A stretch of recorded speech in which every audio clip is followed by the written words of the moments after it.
Assalamualaikum.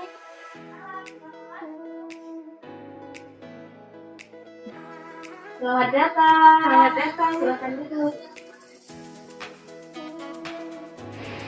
Ya Mbak, ada yang bisa saya bantu? Saya ingin menemui ahli gizi yang berada di klinik ini.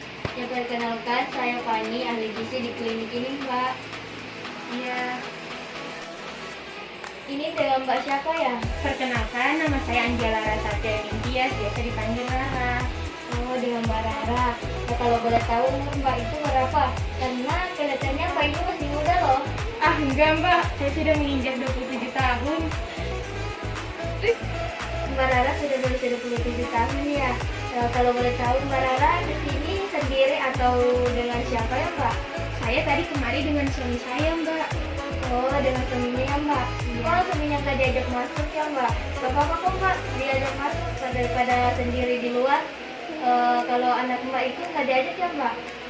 Walah, nggak apa-apa Mbak. Kata suami saya tadi dia mau mampir ke kantin saja. Kemudian kalau anak saya nggak bawa karena saya takut rewel. Jadi begitu, baiklah. Jadi Mbak Rara ini datang atas rujukan dokter atau atas kemauan Mbak sendiri? Saya kemari atas dasar keinginan saya sendiri Mbak. Saya ingin tahu mengenai MPASI untuk anak saya. Begitu ya. Sebelumnya Mbak Rara, apakah ada kepentingan lain setelah ini? Karena konseling ini akan berlangsung selama 30 sampai 45 menit ke depan, Mbak. Bagaimana Mbak Rara?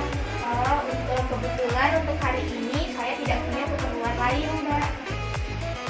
Oh, baiklah kalau begitu. Ya Mbak, anak Mbak itu berusia berapa bulan ya Mbak? Anak saya berusia 6 bulan Mbak. Oh, kalau berat badan dan tinggi badannya Mbak berapa Mbak?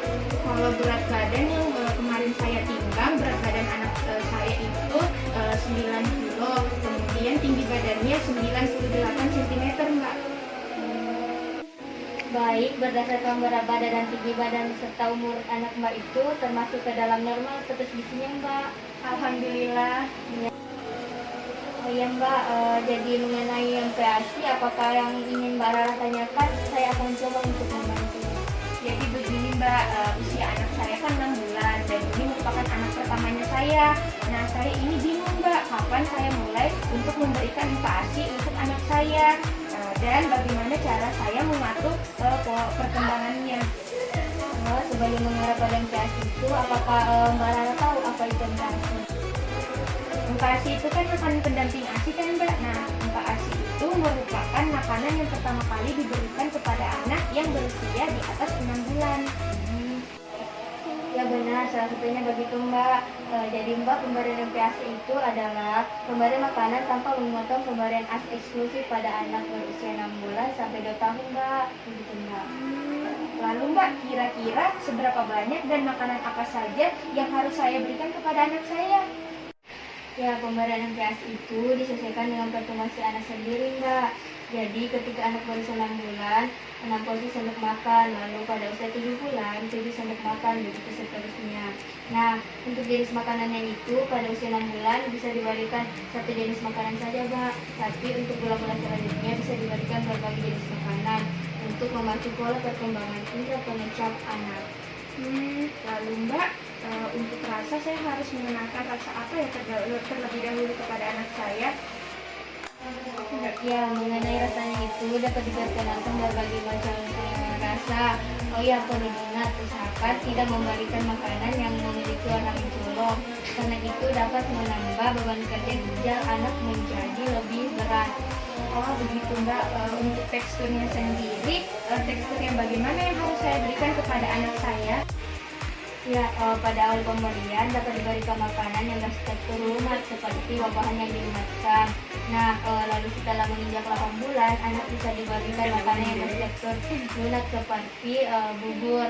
Nah, setelah anak itu berusia 12 bulan, anak bisa diberikan makanan yang bertekstur padat, Mbak. Seperti makanan dewasa pada umumnya, hanya saja porsinya yang berbeda, Mbak. Oh begitu Mbak. Untuk pola makannya, apakah pola makannya ini disesuaikan dengan pola makan orang dewasa atau khusus Mbak? Ya, dapat diberikan seperti pola makan dewasa, yakni 3 kali sehari, Mbak. Untuk penyajian makanannya bagaimana ya Mbak? Nah, untuk penyajiannya sebaiknya tidak disamakan dengan penyajian orang dewasa, Mbak. Sangat perlu perhatian lebih, terutama pada kebersihan alat, karena kekebalan tubuh anak masih belum optimal. Hal ini dilakukan untuk mencegah penyakit diare pada anak. Oh, Mbak, tetapi kalau tiba-tiba saja anak saya ini alergi pada makanan yang saya berikan, bagaimana ya saya mengetahuinya? Jadi, untuk mengatasi alergi pada anak pada pemberian nutrisi itu adalah dengan memberi jarak pemberian makan pada anak, Mbak. Misal, hari ini Mbak memberi anak Mbak itu seafood, besoknya jangan diberi seafood lagi, Mbak. Tapi Mbak harus melihat efek dari pemberian seafood tersebut, Mbak. Jika memang ada efek yang timbul, maka anak Mbak itu alergi makanan tersebut. Oh, begitu ya Mbak. Kalau begitu, terima kasih banyak Mbak. Saya sudah mengetahui mengenai MPASI yang akan saya berikan kepada anak saya. Baik Mbak, sama-sama. Jadi setelah ini, apakah yang akan Mbak lakukan di rumah mengenai pemberian nutrisi pada anak Mbak? Saya akan memberikan makanan pendamping ASI kepada anak saya yang tidak tanpa memberhentikan pemberian ASI. Nah, kemudian sesuai dengan yang Mbak sarankan tadi, saya juga tidak akan memberikan anak saya makanan seafood secara setiap hari atau terus-menerus. Ya baiklah, apakah ada lagi yang ingin dikonsultasikan Mbak? Sudah tidak ada lagi Mbak, saya rasa sudah cukup. Terima kasih banyak Mbak. Sama-sama Mbak, sering-sering berkunjung ke sini ya Mbak. Semoga pertumbuhan anak Mbak dan perkembangannya lebih optimal Mbak. Amin. Terima kasih banyak Mbak. Ya, sama-sama Mbak. Terima kasih Mbak. Silakan Mbak. Ya, mari Mbak.